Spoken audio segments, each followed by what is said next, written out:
Hello, everybody. My name is Stefano Gallucci. I'm the CEO of reSkill. Today, I have the honor of speaking to Daniel Birungi, who is the executive director of Uganda Manufacturers Association. Thank you, Daniel, for sharing with us your time. We are very eager to make you some questions and share them with everybody. Can I please ask you to introduce yourself, because I think it would be much better. All right. My name is Daniel Birungi. I'm the Executive Director of the Uganda Manufacturers Association, and I'm grateful that you've given us this opportunity to be part of this. So thank you very much, Daniel. Can you please describe to all of us the manufacturing sector in Uganda?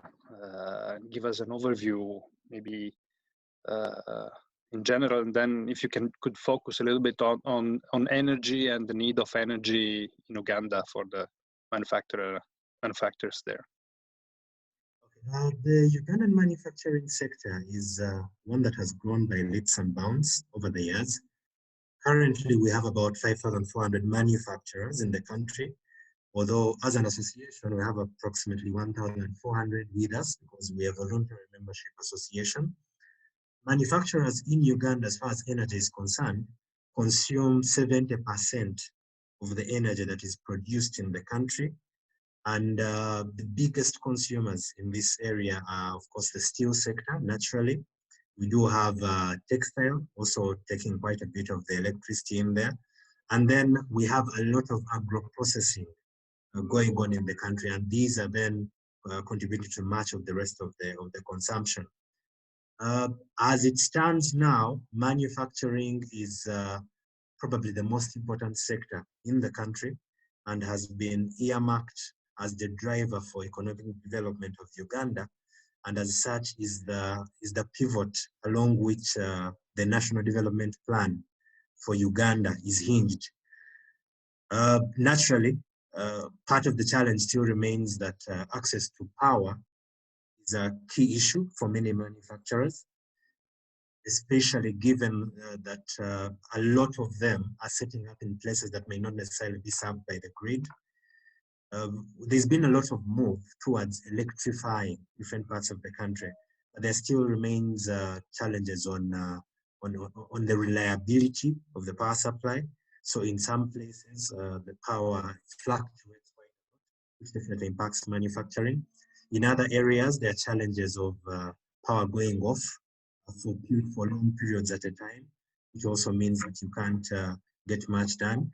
And then in other areas, there are also challenges of getting repairs on time for some of the cases. And then finally, there's also the issue of growing demand, because naturally, the way manufacturing is set up in Uganda is a lot of it is clustered.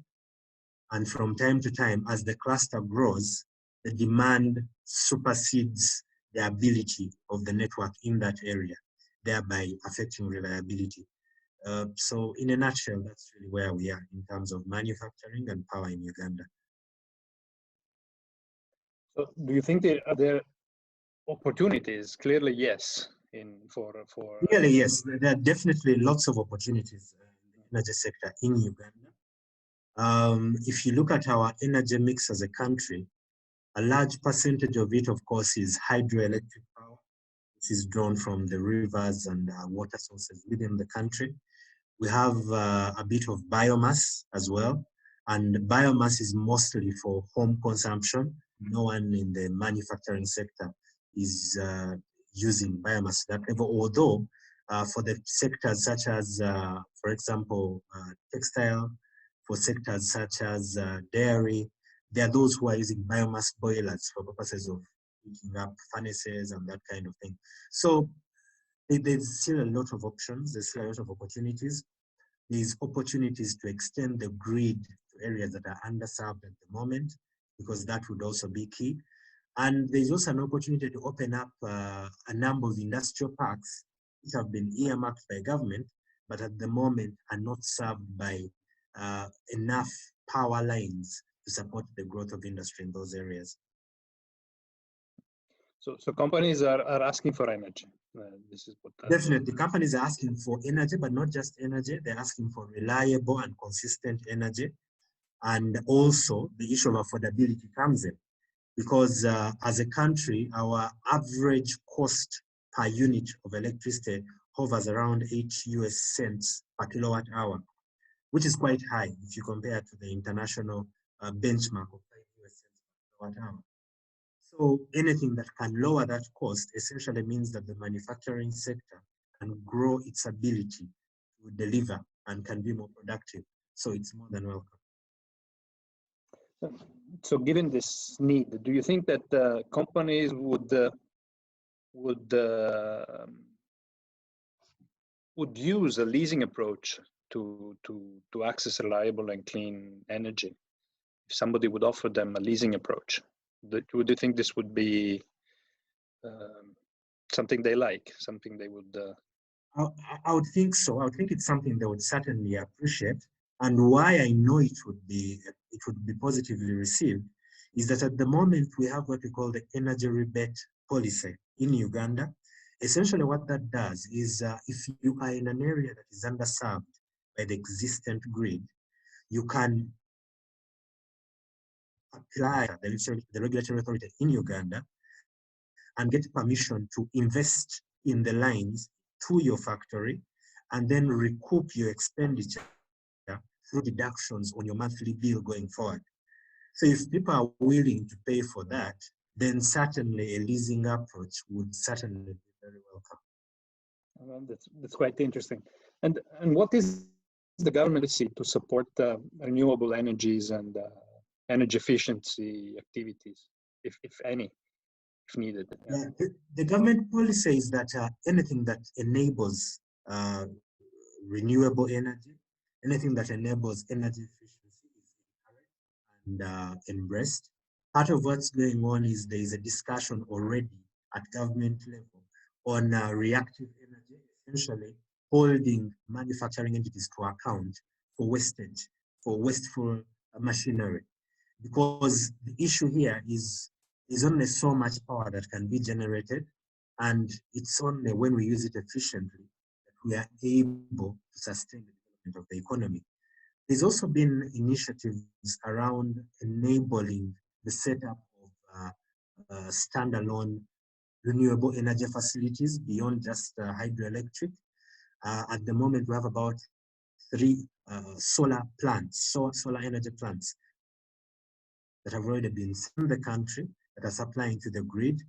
We're also having initiatives where manufacturing entities, for example, those that are producing sugar, have had a facility enabling them to supply power to the national grid and then offtake a bit of it off their bills. Something that adds to the power in the country is most welcome. Thank you very much, Daniel, for answering our questions. Do you have any other anything you would like to add about Uganda as a representative of the manufacturers there? Do you think other opportunities for Italian companies to come there? Yes. Yes, Uganda is a very interesting country in terms of its dynamism and in terms of its friendliness to business. As the manufacturing sector, the thing we've at least noted most is that government is always willing to listen to manufacturers, because one of the key issues that you'll notice about Uganda is that we have a youth bulge. We have a very young population. This essentially means 2 things. One, we have a very good labor force that is ready to work. And number 2, it also means that there's a huge demand for jobs in the country. And the government has seen manufacturing as one of the vehicles through which these jobs can then be generated. As such, there are so many initiatives that have been put up to support manufacturing in Uganda. Some of these include, of course, the usual tax waivers. Some of these include access to land at no cost. Some of these include special purpose institutions that are just set up to enable you set up in the country. So my appeal would be, those who are interested, this is a country that's open for business. This is a country that sits right at the heart of Africa, and as such offers a unique opportunity to access virgin markets like the Democratic Republic of Congo, the South Sudan, like Rwanda, like Burundi. We are right in the heart of it, and so we are able to access these markets if you make in Uganda. Thank you very much. It was a very straight message. Sounded very, very interesting. So, thank you again, Daniel Birungi, for the Executive Director of Uganda Manufacturers Association. Thank you for sharing your time. Thank you very much.